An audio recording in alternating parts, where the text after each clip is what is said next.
Perkenalkan, saya dari kelas 72, nama saya Naswati Pastorus. Saya akan membaca bab 3, yaitu suhu, kalor, dan pemakaian. Suhu. Apa yang ada di dalam benak kalian jika mendengar banyak orang pada saat ini perlu diukur suhu tubuhnya? Kenapa suhu pada tubuh seseorang atau suatu benda begitu penting untuk diketahui?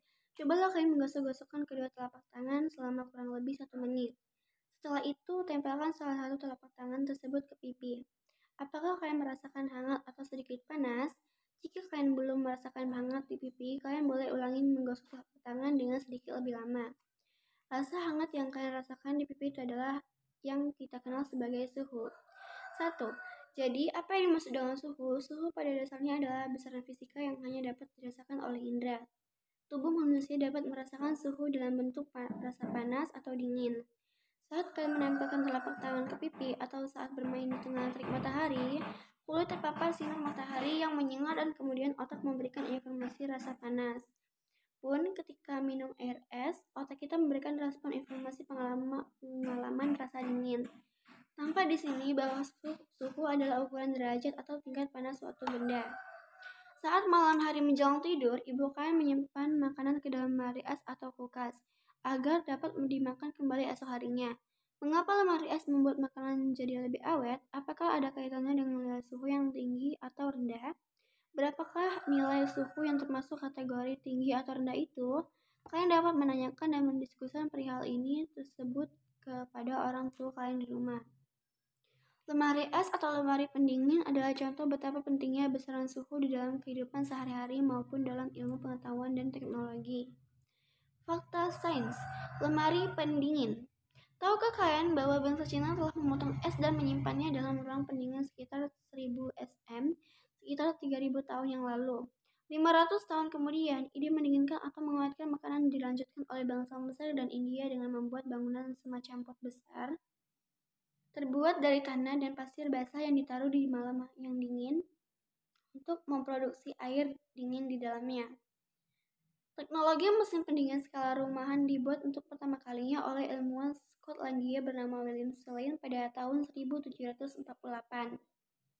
Baik bangsa Cina, Mesir, India maupun lemari es William Swain, konsep sains yang digunakan untuk membuat mesin pendingin pada dasarnya adalah dengan menurunkan suhu pada suatu ruang atau lemari penyimpanan hingga serendah mungkin pada nilai tertentu. Awalnya orang tidak mengetahui sama sekali konsep sains yang mendasarinya. Kemudian teknologi yang diperlukan, cara paling terkenal dan banyak dilakukan adalah dengan teknik evaporasi atau menguapkan bahan kimia tertentu sehingga menghilangkan panas pada ruang bagian dalam. Prinsipnya juga sama digunakan untuk pendingin ruangan AC atau air conditioner. Kalian juga perlu tahu bahwa lemari es dan AC adalah dua teknologi yang menghabiskan sekitar 20% dari total ketersediaan energi di dunia tiap tahunnya menurut jurnal ilmiah terbaru. Jadi, kalian bisa bantu menghemat energi dengan pemakaian AC maupun lemari es ya. Mengenali suhu bagian tubuh aktivitas 3.1. Cobalah letakkan punggung telapak tangan kalian pada beberapa bagian tubuh seperti pipi, kening, leher, bahu, ketiak, dan rambut. Apakah kalian merasakan panas yang berbeda dari bagian tubuh tersebut?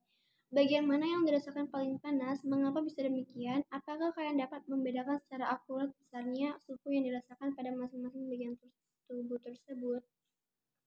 Benda yang panas mempunyai derajat panas lebih tinggi daripada benda yang dingin. Aktivitas 3.1 menunjukkan bahwa indera perasa memang dapat merasakan tingkat panas bagian tubuh. Akan tetapi, indera perasa bukan pengukur tingkat panas yang baik. Badan yang tingkat panasnya sama dirasakan berbeda oleh punggung, tangan kanan kiri, dan tangan kanan. Jadi suhu benda yang diukur dengan indera perasa seperti kulit menghasilkan ukuran suhu yang tidak dapat dipakai sebagai acuan atau tidak pasti. Bagaimana kita mengetahui secara akurat suhu tubuh seseorang ketika ia menunjukkan gejala demam? Untuk itulah suhu harus diukur dan dinyatakan secara pasti dengan angka serta alat ukur suhu yang memiliki skala atau ukuran. 2. Mengapa kita memerlukan alat ukur suhu? Selain mengetahui suhu tubuh secara pasti, bagaimana kita mengetahui suhu yang pas untuk menyimpan makanan di lemari es? Pada suhu berapa daging yang dimasak sudah dapat dimakan dengan aman bagi tubuh? Untuk beberapa informasi penting tersebut, kita memerlukan informasi nilai suhu dengan akurat melalui alat pengukuran yang telah teruji dan diakui. Alat yang digunakan untuk mengukur suhu dinamakan termometer. Prinsip kerja dari termometer adalah keseimbangan dari derajat suhu. Termometer akan menerima suhu dari lingkungan sekitar atau benda yang akan diuji. Secara alamiah, suhu akan mengalir dari derajat yang lebih tinggi ke derajat yang lebih rendah. Konsep ini dikenal juga sebagai Ajaz-Bragg atau juga hukum satu termodinamika. Apakah semua termometer sama jenisnya? Tidak. Termometer dapat dibuat dalam berbagai jenis. Jenis-jenisnya akan disesuaikan dengan kegunaan masing-masing.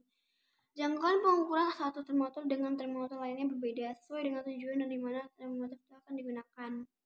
Gambar 3.3 memperlihatkan sejumlah termometer yang digunakan di rumah sakit, laboratorium, dan industri. Termometer yang digunakan untuk mengukur suhu tubuh hanya memiliki skala di sekitar 30 derajat Celcius sampai 50 derajat Celcius. Mengapa demikian? Penyebabnya adalah karena tidak ada manusia yang memiliki suhu tubuh di bawah 30 derajat Celcius dan di atas 50 derajat Celcius. Berbeda jika kita ingin mengukur suhu tungku peleburan pada pabrik besi yang mencapai 1000 derajat Celcius. Berbeda pula termometer yang dapat mengukur suhu lemari es yang dapat mencapai suhu rendah minus 10 derajat Celcius. Karena pada suhu rendah tersebut kemungkinan bakteri tidak tumbuh dalam makanan. Tumbuhnya berbagai macam bakteri pada makanan akan menyebabkan makanan menjadi busuk atau basi.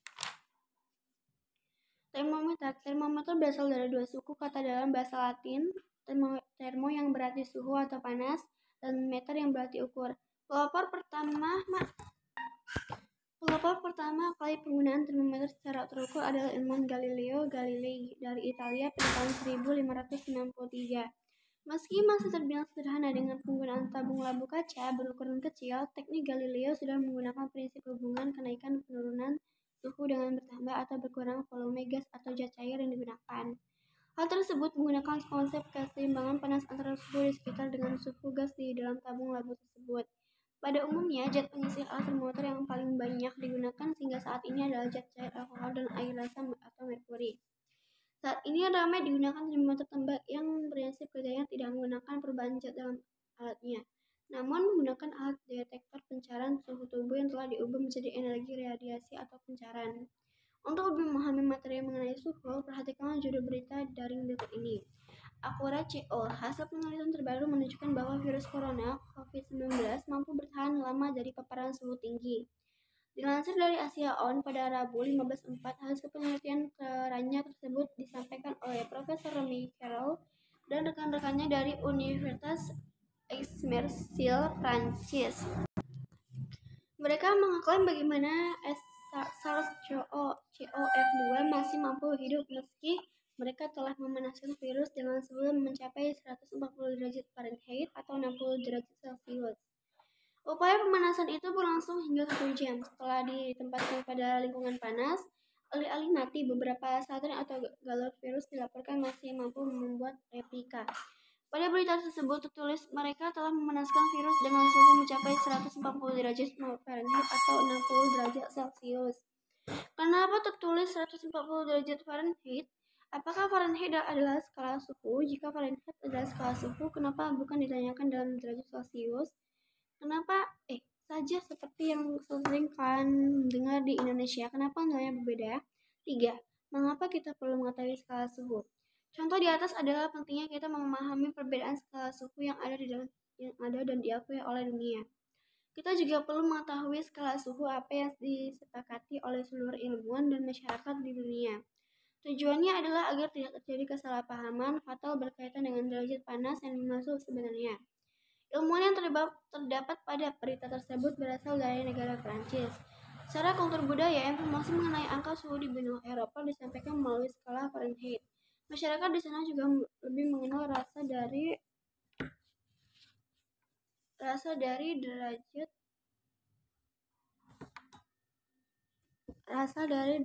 Fahrenheit. Jika kalian berkesempatan berkunjung ke negara-negara di Eropa atau Amerika Serikat, maka kalian tidak akan mendapati informasi suhu dalam skala Celcius seperti halnya di Indonesia. Kalian akan kesulitan menentukan panas atau dinginnya suatu ruang atau benda yang kalian pegang. Untuk itu, kita memerlukan ukuran perbanding atau yang dikenal sebagai skala. Skala suhu menunjukkan beberapa besar nilai suhu benda yang sedang diukur. Kemudian, agar semua orang di seluruh dunia mengukurkan nilai suhu yang sama, maka perlu ditetapkan skala suhu secara internasional. Skala suhu yang disepakati oleh ilmuwan dan diakui dunia, banyak skala suhu yang telah diusulkan para ahli. 4. Bagaimana menentukan skala suhu? Pada saat menentukan skala suhu, maka orang perlu menentukan dua peristiwa di mana suhunya ditentukan terlebih dahulu. Dua peristiwa tersebut harus dapat dihasilkan ulang secara mudah dan teliti dimanapun berada. Dua peristiwa yang sering digunakan sebagai acuan penetapan adalah peleburan es pada tekanan normal dan air mendidih pada tekanan normal atau 1 atmosfer. Termometer dengan skala suhu aktivitas 3.2. Termometer sesungguhnya dapat kalian membuat secara sendiri di sekolah ataupun di rumah. Perhatikan gambar berikut ini.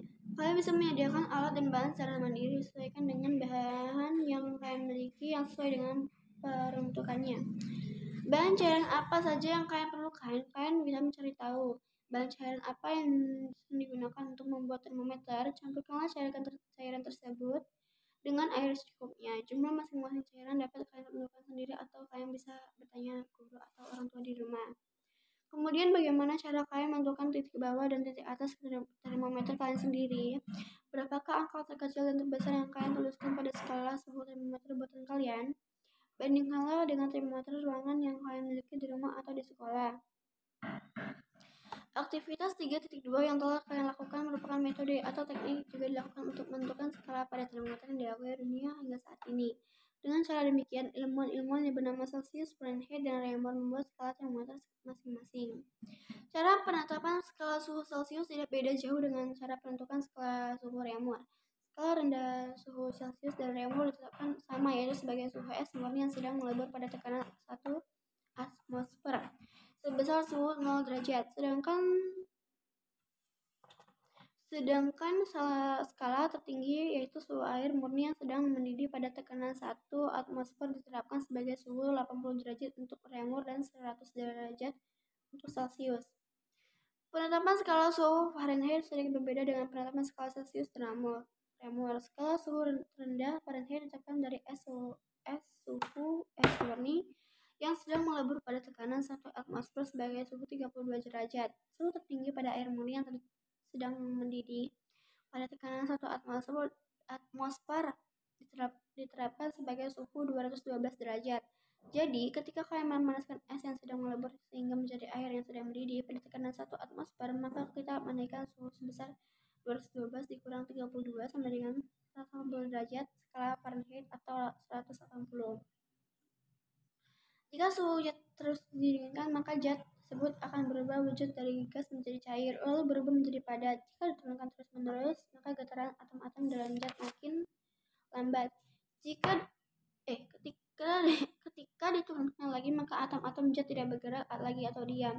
Untuk semua zat yang ada di dalam semesta, didapatkan bahwa suhu ketika semua partikel tidak bergerak lagi sama dengan minus 273 derajat Celcius.